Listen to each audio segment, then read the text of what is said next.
Okay, thank you very much. So next up is Professor Paula Cavalieri, our second plenary speaker today. She, in fact, as was suggested in the previous panel, does not need any introduction, but hello, good afternoon, Professor.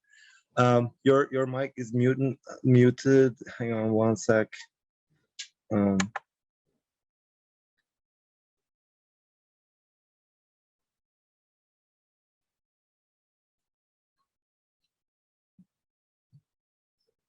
All right, I just sent you an invite to start your microphone.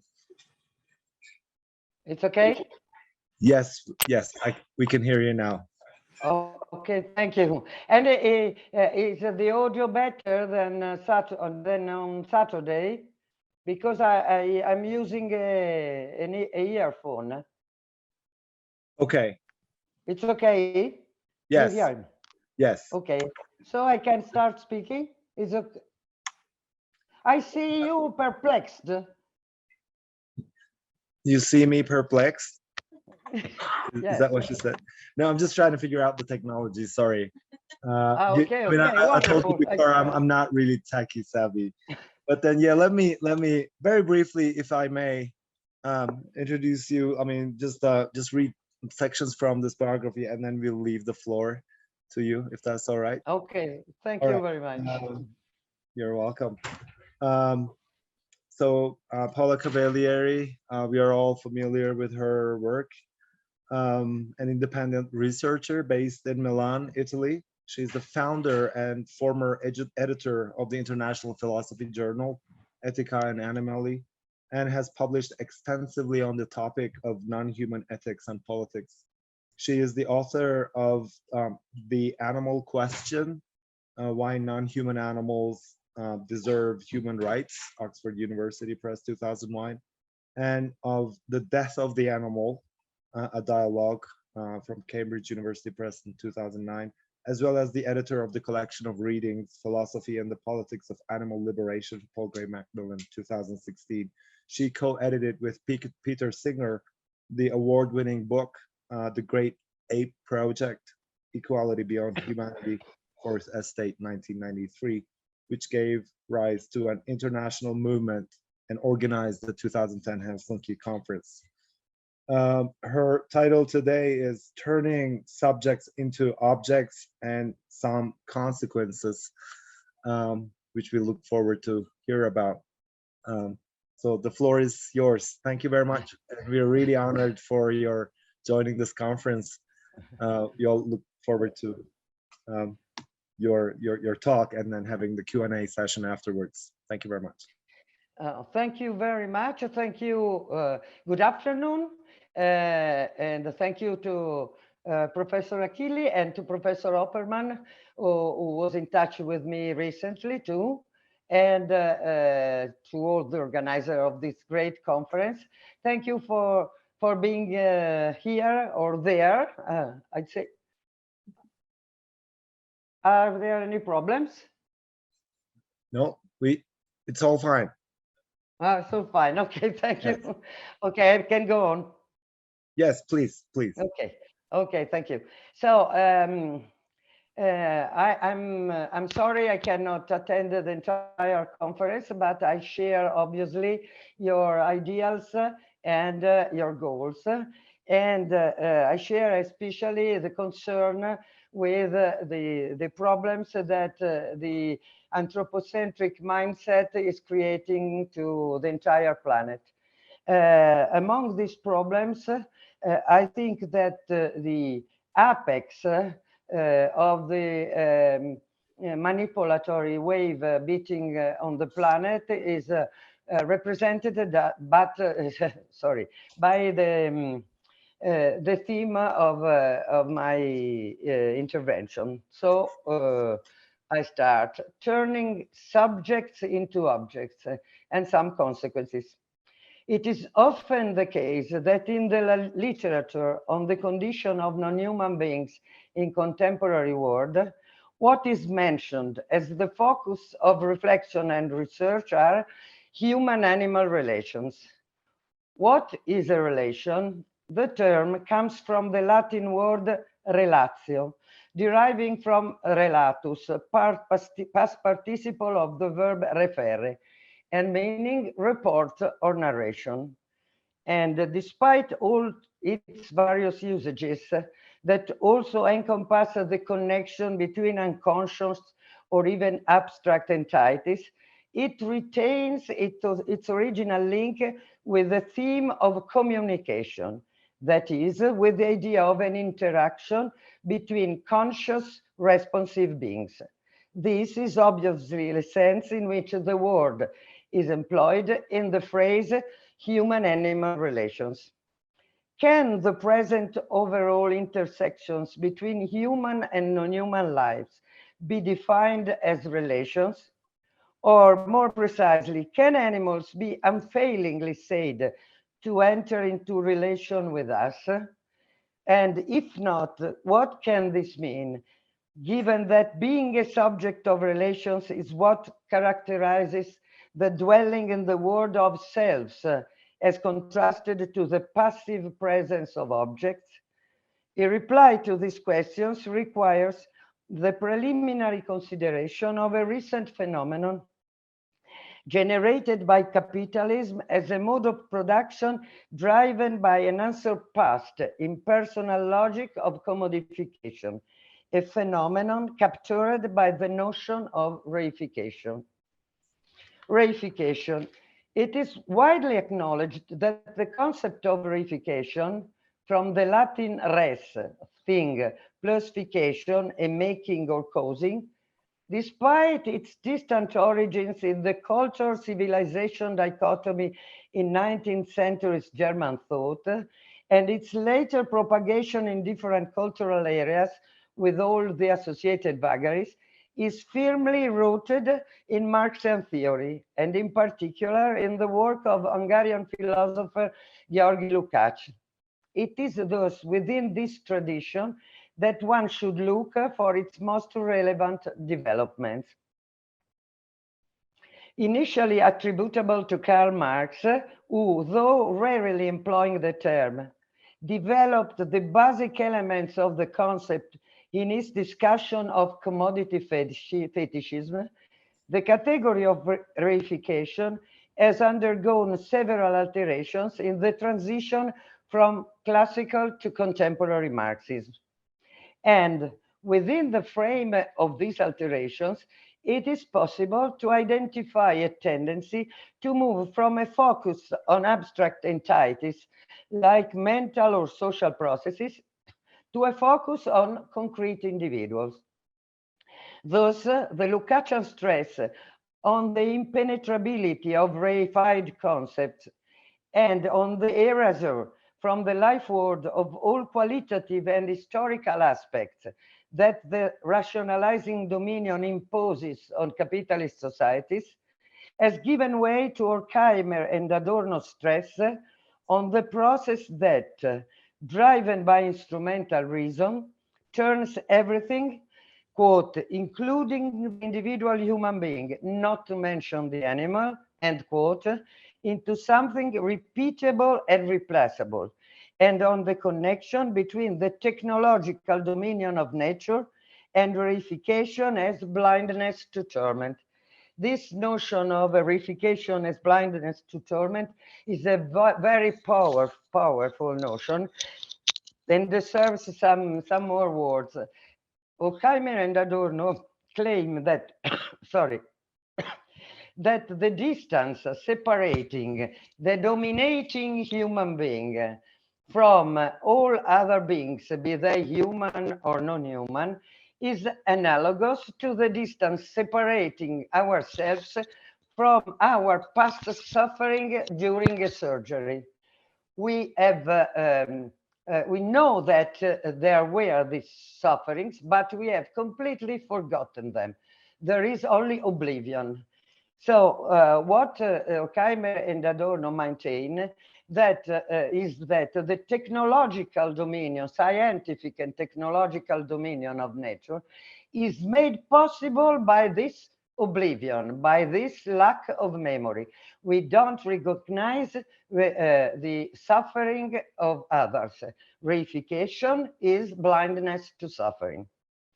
Returning to the Frankfurt School, though the somewhat heterodox epigon of Horkheimer and Adorno, Jürgen Habermas, still presented a reformulation of Lukács's theory, construing reification as a social pathology due to the colonization of the life world by the objectifying logic of administrative systems. More recently, another theorist of the Frankfurt School, Axel Honneth, not only creatively resumed the thread of Horkheimer and Adorno's reflections, but avowedly attempted to bridge the gap between critical theory on the one hand and the analytic tradition in ethics on the other hand. As a result, what one finds in Honneth is an overshadowing of the traditional aspect of ascribing the blame to the social system in favor of a construal of reification as, quote, not treating other subjects in accordance with their characteristics as human beings, end quote. That is, as a violation of moral principles, which involves the abandonment of recognition or of the empathic engagement owed to individuals not possessing thing-like characteristics. As a result of these alterations, which are in consonance with Marxist humanism propensity to abandon its classical metaphysical baggage and to focus on the idea of the new human being, the notion of reification acquires new potentialities. Revitalizing Marxist juvenile claim that, quote, the worker sinks to the level of a commodity and becomes indeed the most wretched of commodities, end quote, the category enables the development of a comprehensive critique of the damages inflicted on actual individuals exposed to reification. Actually, far from losing the destabilizing potential of the initial formulation, the challenge to reification that focuses on turning selves into things is in fact immediately a radical social critique.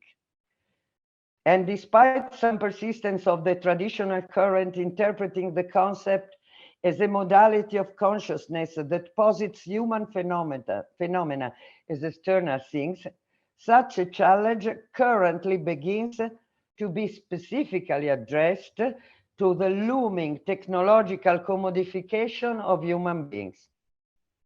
Thus, if postcolonial theorist Achille Mbembe, articulating the concept of necropolitics as the subjugation of life to the power of death, mentions reification, quote, as the becoming object of the human being, end quote, Belgian sociologist Frederick van den Berge, after observing that the whole concept of reification was forged to analyze the transformation of labor power into a commodity and to criticize the degradation of human beings, argues that the current conjunction of capitalism, informatics, and genetics might be paving the way to a new kind of reification that neither Marx nor Lukács had foreseen, where not only are individual humans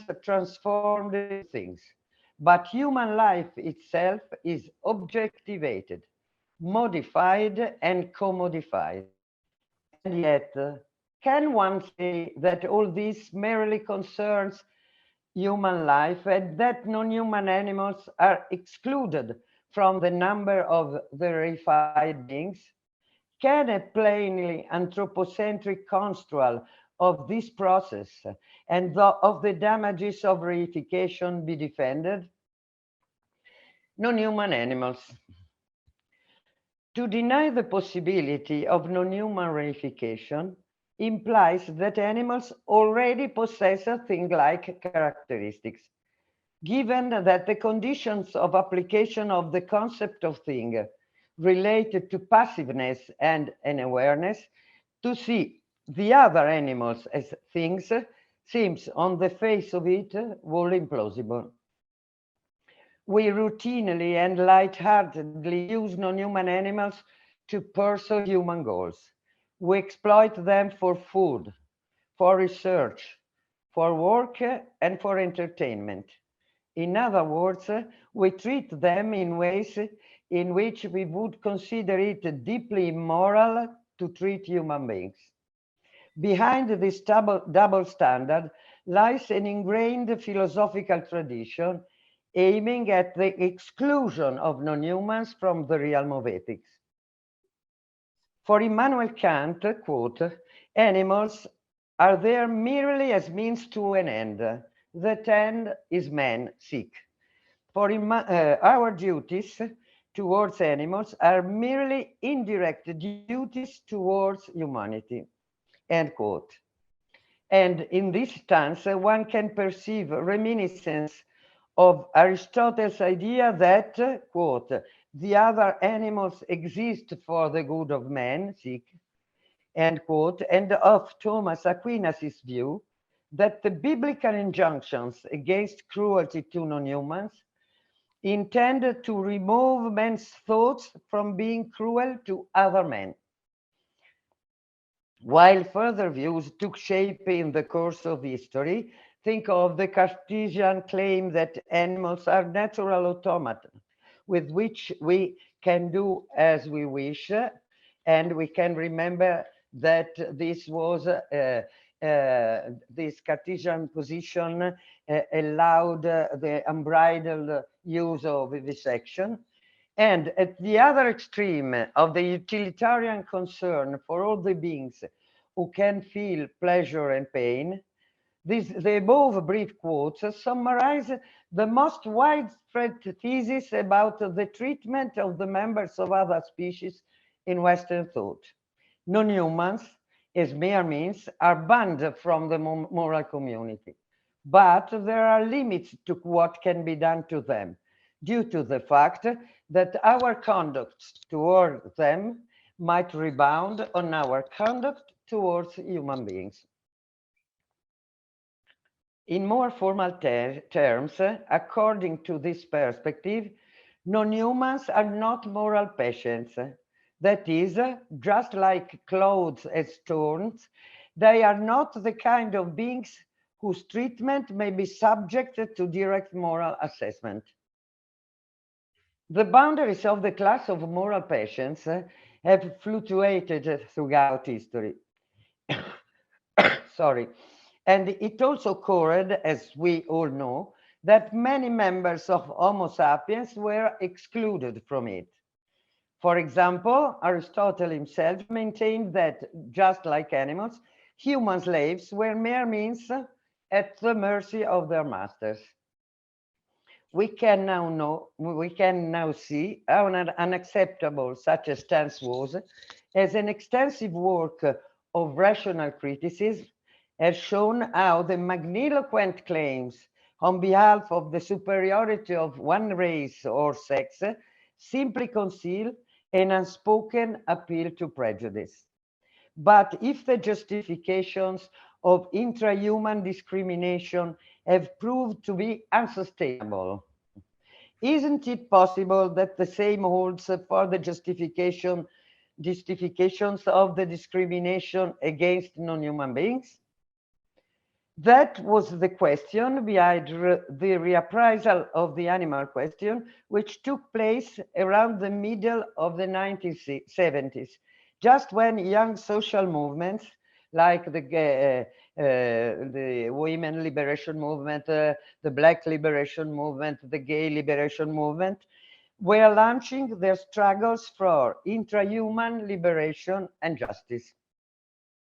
Such a reappraisal was made possible by an approach to moral philosophy that, recognizing in ethics an autonomous domain, provided with its own standards of justification and adopting an analytic method characterized by clarity and explicit argumentation, soon removed two relevant obstacles to a revision of the prevailing anthropocentric doxa.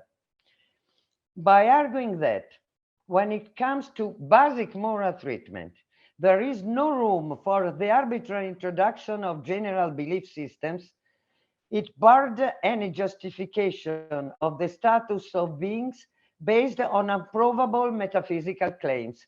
Think, for example, of the idea that human beings have souls and animals are devoid of souls, of the idea of a great chain of being at the apex of which we find human beings. Think of all these great systems aiming at explain the world from which ethical conclusions were unfairly derived. On the other hand, by clarifying that the class of beings entitled to moral protection doesn't logically coincide with the class of beings who can behave morally, it eradicated the traditional Western intellectual bias, opening the moral community to non-rational beings. And this question of moral agents and moral patients deserve some attention, because in the history of Western moral philosophy, it was almost taken for granted that to be a moral patient, to be a being whose treatment could be morally evaluated in a direct way, one should be a moral agent, a being whose behavior can be subjected to moral evaluation. This position, though, as I said, taken for granted, and recently termed the agent-patient parity principle, only agents are moral agents are moral patients, is flawed by an important confusion. The confusion between the how of ethics and the what of ethics, between the existence conditions of morality and the goal that, or the object that morality aims at achieving. Once clarified this, one can say that the fact that moral agents are the existence conditions of morality does not make them the only moral agents. After the removal of these obstacles, it became apparent, as Peter Singer first made explicit, that the egalitarian trend, which, prompted by both theoretical reflection and social pressure, had shifted the burden of proof to hierarchical assumptions, could not come to a halt at the boundaries of species. Why shouldn't the basic principle of equality, according to which like cases are to be treated alike, be extended to non-human beings? Equipped with the most refined tools in rational ethics, the various authors working in the area engaged in dismantling all the conventional objections to such an extension. Of course, the most common rejoinder is that animals are not human. But if neither the appeal to general belief systems nor the purportedly unique capacity for moral behavior, I say purportedly because the scientists are recently showing us that non-human animals can and do show moral behavior. But if neither the appeal to general belief systems nor the purportedly unique capacity for moral behavior can draw what was considered as the insuperable line, the idea that being human is ethically relevant amounts to the ascription of moral significance to membership in the species Homo sapiens. It is, that is, speciesism, a word that I'm sure you all know, a crude form of biologism analogous to racist and sexist discriminations. If, on the other hand, the objection appeals to a hierarchy based on mental capacities, the more complex the cognitive level of beings, the more intelligent, the more self-conscious, the more rational, etc., the higher their moral status, what one is embracing is an unacceptable form of perfectionism, which denies full moral status to those marginal members of our species who don't possess the relevant skills. This is the so-called argument from Marginal Cases. It is an ad hominem argument in the Lockean sense, directed at contemporary egalitarianism, and stresses how a form of perfectionism appealing to mental level would exclude, for example, the senile, the mentally impaired human beings, and the infants, and so on. And if finally what is brandished is a reference to the contractarian notion of reciprocity, it can be observed that whereas the idea that one's behavior towards others should be affected by their capacity for reciprocation may be tenable in the case of approximately similar beings, this same idea becomes a mockery in the case of weaker or less endowed beings who cannot reciprocate, not because they don't want to reciprocate, but because they don't have the relevant skills. While the various involved authors differently developed these arguments and reached slightly different conclusions, depending on their normative approaches, be they utilitarians like Peter Singer, or deontologists like Tom Regan, or virtueticists like Stephen Clark, or other working with other systems. The above is, in a nutshell, sorry, their main line of reasoning. And the conclusion which emerges from this conjoint philosophical reflection is that if we want to secure equal basic rights to all human beings, whatever their biological or cognitive status, the criterion for attribution should simply be the capacity to enjoy freedom and welfare, as well as life as a precondition for them. And that consistently, such a criterion requires that the same rights should be granted to most non-human animals. What this means is that all current discriminatory practices, not only factory farming, but also scientific experimentation and the most diverse forms of exploitation and extermination, should be proscribed, and that the non-human beings involved should be awarded that institutionalized protection of vital interest that has hitherto been confined to the members of our species. So, in the light of all this, reification revisited. As mentioned, it was within recent developments of the capitalist mode of production that the phenomenon of reification found its origin and sustaining ground. And it was within even more recent developments that in the last decades, the biotechnological explosion dreadfully transformed the practice of raising and killing non-humans for food. The introduction of factory farming marks a momentous step in the overall process of the exploitation of animals, not only because of the unrivaled quantity of victims exposed to its procedures. Each year, about 60 billion individuals are killed all over the world, and this without counting sea animals, sea creatures, but especially because totally alienated from their forms of life, non-human beings are bent to human ends in a new way, a way that scientifically produces malleable bodies capable of enduring extreme conditions.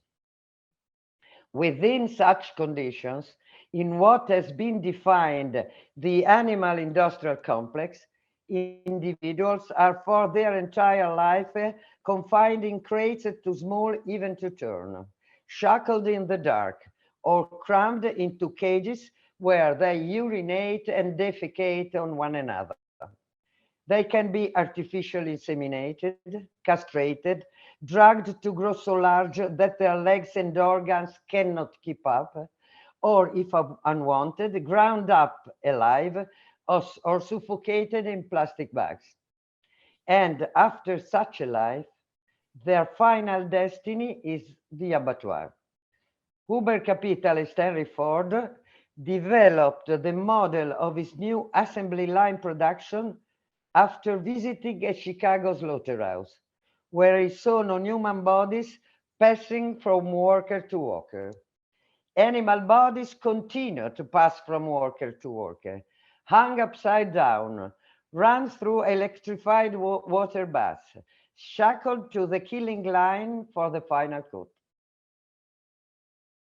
Is it possible to maintain that, since the beings in question are not human, what one is facing is not reification, reduction of subjects to objects, or even machines, as English writer Ruth Harrison argued in her book with the same name, Animal Machines, at the dawn of this transformation? After the rational demolition of all the arguments for human superior moral status, the answer cannot but be in the negative. That most of those who today employ this critical category to attack contemporary society totally overlook non-human reification is astonishing. Even more astonishing is the fact that there are authors who overtly attempt to erase its very possibility. A good example is offered by Axel Honneth himself, who, after claiming that recognition of the emotional states of others is a basic form of intersubjectivity having the status of original recognition, can defend the view that one can merely indirectly speak of a reification of animals by recognizing a person's feelings about them only at the price of plain circularity. That is, he has not become very analytic, despite his attempt to cross the bridge between the Frankfurt School and analytic philosophy. Only at the price of plain circularity, that is, by initially splitting the world into human beings and non-human objects, and by subsequently conceptualizing reification in terms of the refusal to grant individuals specifically human qualities. In view of such a petitio principii, nothing seems sounder than the stance of Horkheimer and Adorno, who, vindicating both reason and common sense, unreservedly include animals among the subjects apprehended in terms of manipulation and administration. And here I would like to add a short consideration, further consideration about Honneth's position. Honneth devotes much attention to the question of autism and to the study of the problem of autistic children.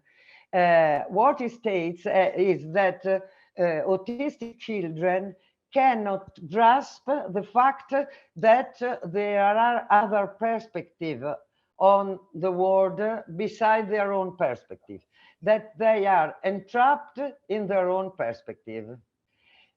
So what he concludes is that the impairment from which autistic children suffer is not a cognitive impairment, but is an emotional impairment. They cannot understand that the facial expressions, the gestures, the movement, the reactions of other beings are manifestations of an inner life, are manifestations of a perspective on the world. At this point, what could one say on its position when it cannot grasp that the facial expressions, the movements, the reaction of non-human animals are the manifestation of an inner life and are the manifestation of a perspective on the world?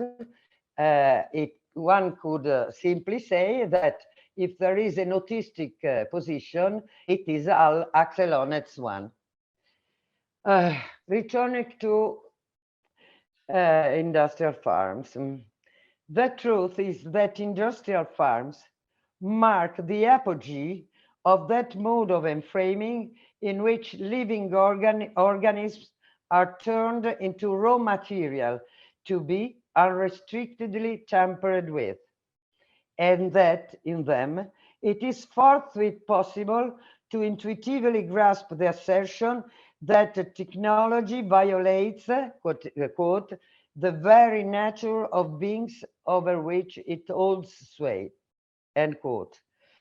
Comparing the condition of non-humans from factory farms to slaughterhouses to the condition of humans in the Nazi lagers, James Tanescu observes that if the death camps seemed primarily concerned with the disposal of corpses, what characterizes the animal industrial system is not only the fabrication of corpses, but the production of lives to be part of the fabrication of corpses. Within this realm, quote, it isn't just that we experience death that can't be called death, but also life that can't be called life, end quote. An entirely new phenomenon which can be defined as deading life or life that is not living. All this does not mean that reification is the only form of oppression from which non-humans should be liberated. For, as mentioned, countless are the exploitative practices coming from the distant past in which the process of domestication, from Latin domus, and literally meaning introduction into the home under the authority of the paterfamilias, led to what has been termed as our orchestration of life and death across a species. What it means is rather that something in our treatment of animals has so radically changed, has so radically gone wrong, that it has become impossible to speak in any meaningful sense of relations. For with their total desubjectification and actual reduction to the thing-like reality of an instrument, nothing remains of their selfhood. And tragically ironic is the postulation of an interaction between responsive beings. And the fact that what emanates from such a reality, the ontological horror at the technological processing of life, at life usurped, mechanized, and appropriated, is commonly accepted as normal, appears both as an effect and as a cause of current social dysfunctions. Recalling what Hannah Arendt said about American slavery, one might claim that, considering all this, no one can ignore, quote, the primordial crime upon which the fabric of our society rests, end quote. Reactions and backlashes. Animals at present cannot liberate themselves. While this does not mean that they are wholly devoid of social agency, we know that the past subjugation processes elicited manifestations of resistance, and that recently there has been a rise in episodes of non-human retaliation, in an industrial megafarm in particular, where they are reduced to nameless members of a faceless mass. Resistance is virtually impossible. And in light of this gloom reality, it is worth recalling at least some examples of resistance and retaliation in the past and in the present, but not in factory farming. As for the past, for example, one can remember that when the production was intensified in the mines, the horses who worked in the mines could refuse to work. They even succeeded in unfastening their tracks, sometimes in reaching the surface and sometimes in liberating themselves, in escaping. This happened also to some horses used in the army, who succeeded in biting the hands of the human beings dealing with them and in escaping. As for another impressive form of resistance, which can be defined as a strike, one can point to what happened in the first centralized dairy facilities. In that totally new situation, some cows tried to retain their milk for their calves, for calves that they would never have seen again, but they didn't know that. And they did this at the cost of painful engorgements because they resisted. As for more recent cases, we can speak of real retaliation or revenge, if you prefer. For example, we can mention orcas or killer whales, who, after a life, an entire life confined in small concrete tanks, rebelled, and for example, as Tillicum did, pinned their trainer to the bottom of the tank till he suffocated. They killed the trainer deliberately. Another case which can be mentioned, another case is that of the bull Raton, a Spanish bull called Raton, which means mouse, because when he was born, he was very little, but that later became an incredibly strong bull. Raton killed and maimed many of his human opponents during fiestas and during bullfights. And in fact, he became a sort of mythical figure in Spain.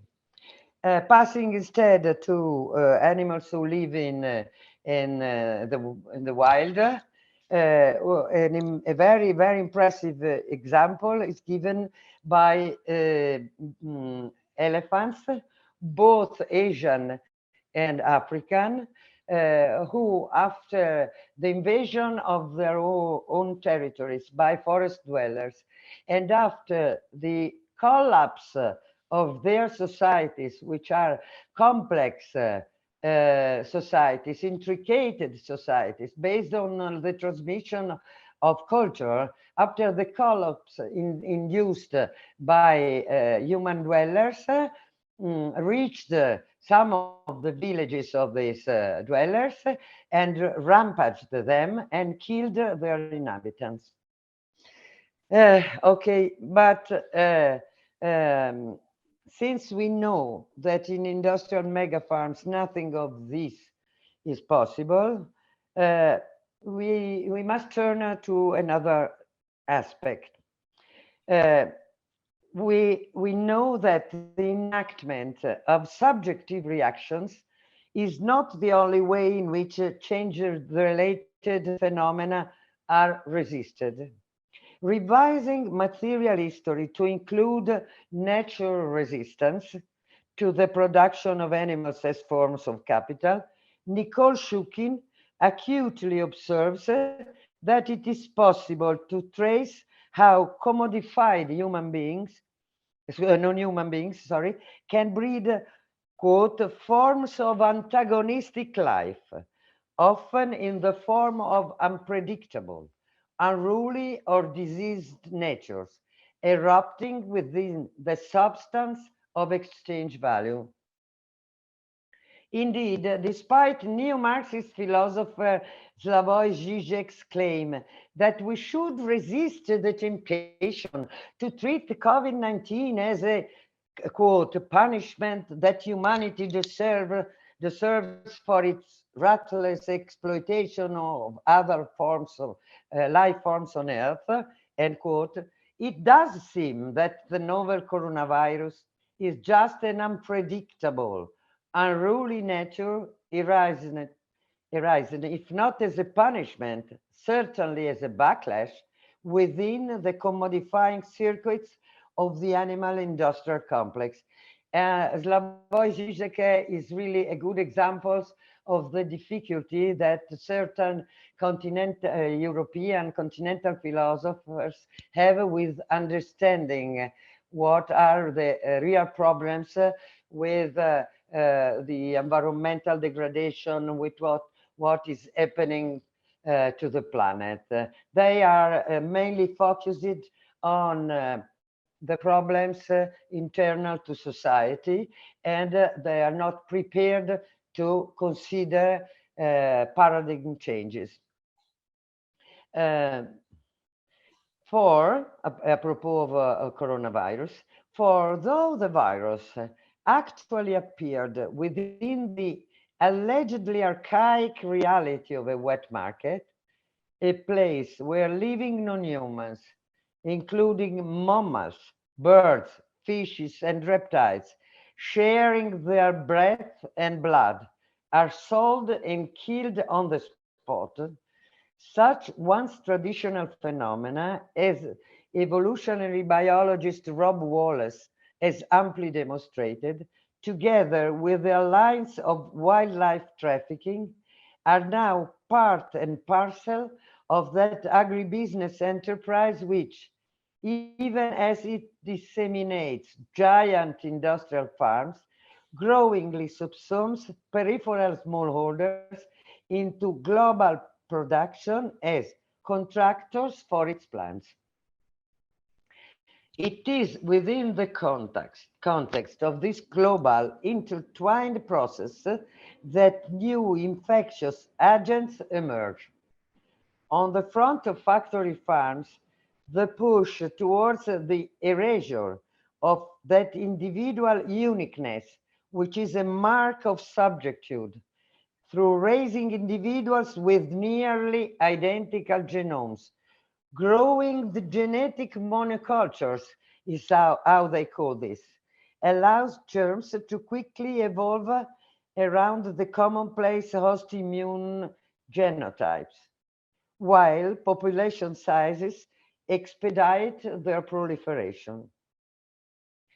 On the front of wet markets, on the other hand, the forced proximity which breaks the bodily barriers of subjecthood, when wild and human-bred non-humans are crammed, slaughtered, and butchered in front of the customers, with fluids making contact with flesh amid splattered guts, scales, and excrement, facilitates spillovers of new pathogens, which are dredged out to the trafficking in wildlife in wildlife products from the last of the primary landscape. Thus, while infectious agents like the bacteria of Salmonella or Campylobacter emerge right out of the center of the commodification process in factory farming, the novel coronavirus that so successfully triggered human-to-human transmission all over the planet, as we all know, appeared at one terminal of a peripheral supply line.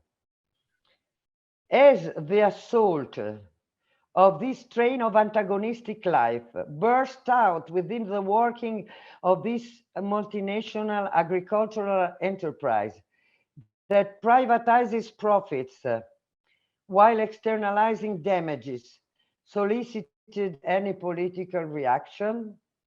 Has it been seen as a harbinger of the imponderable counterblows which are bound to come from the hypersensitive realm that we persist in seeing as separate from ourselves and in simplistically calling nature? No. Apart from the animal advocacy movement, no social actor has responded.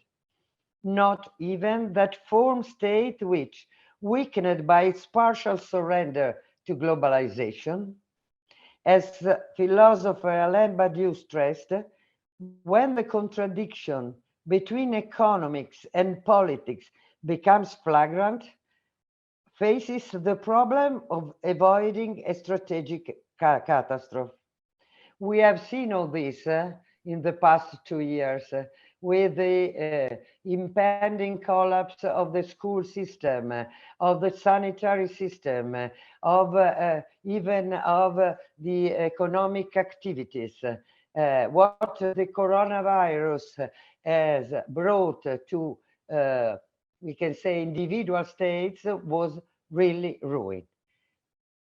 In spite of this, states, rather than turning upstream and fighting the origin of the problem, have looked instead downstream, slaughtering even more non-human victims in pursuit of a chimerical immunity and tightening their socio-sanitary control on a life world already colonized by administrative disciplines.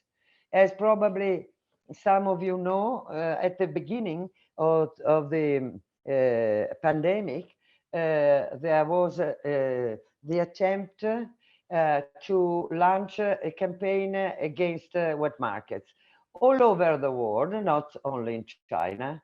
And the idea was first to eliminate a terrible problem, and second, no, better first, but on the other side, to start fighting against the commodification of animals. Because the wet markets seemed a weak link. It seemed possible to eliminate at least this form of exploitation. But this turned out not to be possible. As I said, states turned downside and didn't downstream and didn't focus. They didn't want to focus on the origin of the problem. Against this background, it becomes clear that the struggle against that extreme form of mistreatment that turns animal subjects into objects, totally crushing even their potential for relations, is immediately also a struggle against current social pathologies, and is thus, to mention once more Nicole Shukin, it is thus in the interest of all those who aim at articulating livable alternatives to the present.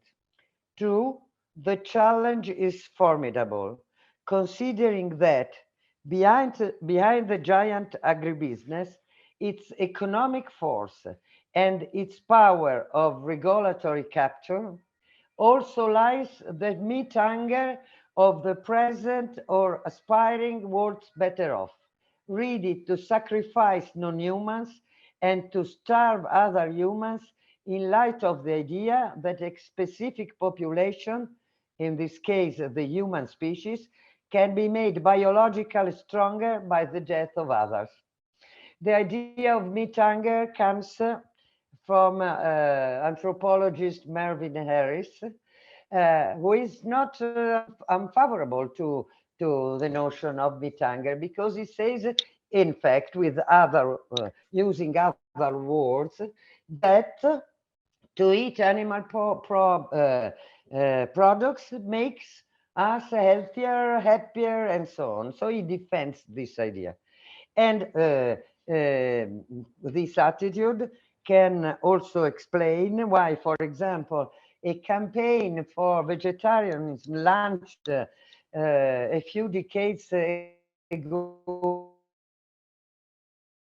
starting from the idea of starving humans, diet for a small planet was, after an initial declaration of an initial movement, disappeared as a political problem. Nevertheless, one can hope, as you say in the presentation of this conference, that through initiatives such as this conference, the intellectual milieu might at least plant the seeds of a parallel chain before the next great diseased nature might erupt on the planet. I think.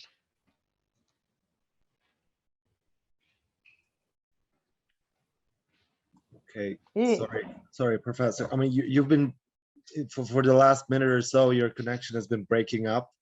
Okay. I can repeat from when. Sorry, okay, from when? So I think you said you made your concluding remarks, right? This is the end of your presentation. We yes. could hear that. Okay, all right. So yes, okay. Thank you very much. No, thank you really for everything. Thank you. Well, we're gonna have a little time for questions and comments. I mean, thank you very much. I mean, this was a really illuminating and comprehensive, brilliant lecture, really. I mean, opening up and provoking many questions. And then, if I may, I'm not sure if I can share my screen with you now.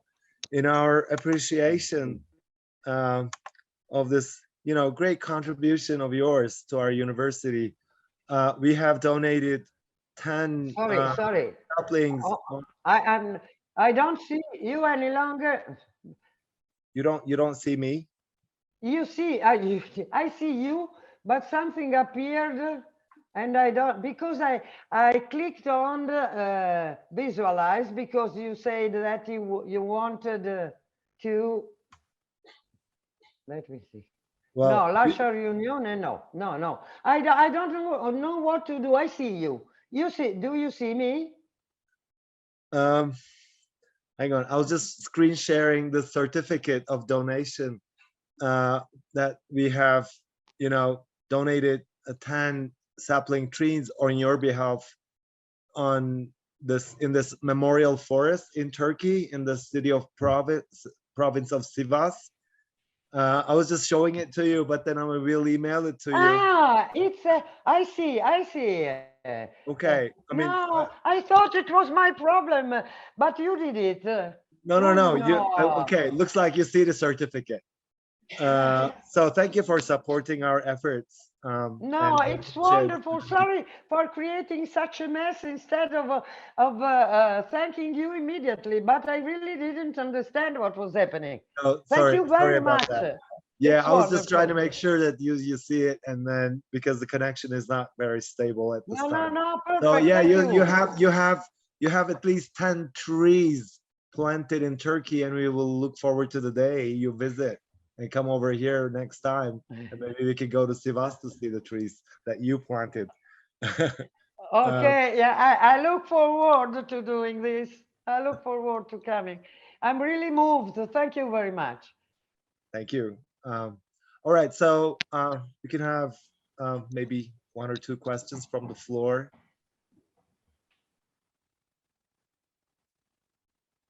Anybody?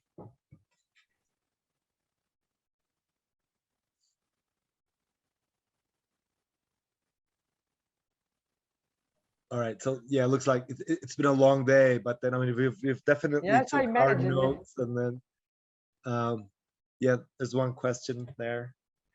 Oh, thank you.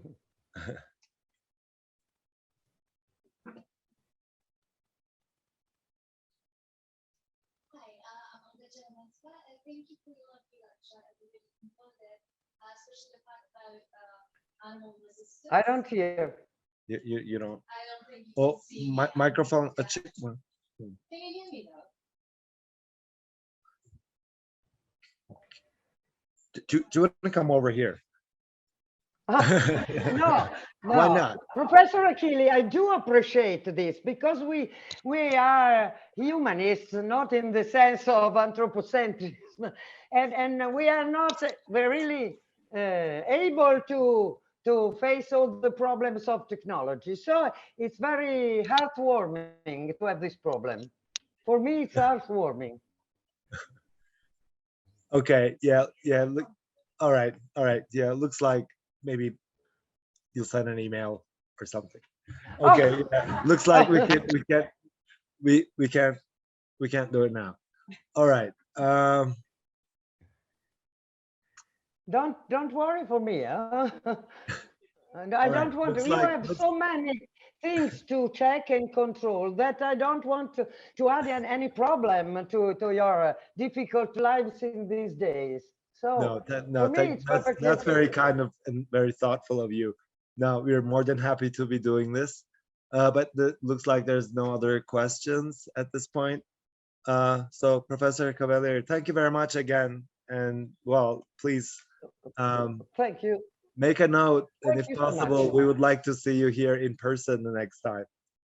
Thank you. And in the meantime, I'll be in touch with you to know your opinion about the conference, if, whether you're satisfied and so on. I want to be part of this great event after you have finished and after you have relaxed. Okay? Yeah. Thank you very much. Thank you very much. Say hello to Serpil too. Okay? Will do. All right. Thank you very much. Bye-bye. Good afternoon. Bye-bye.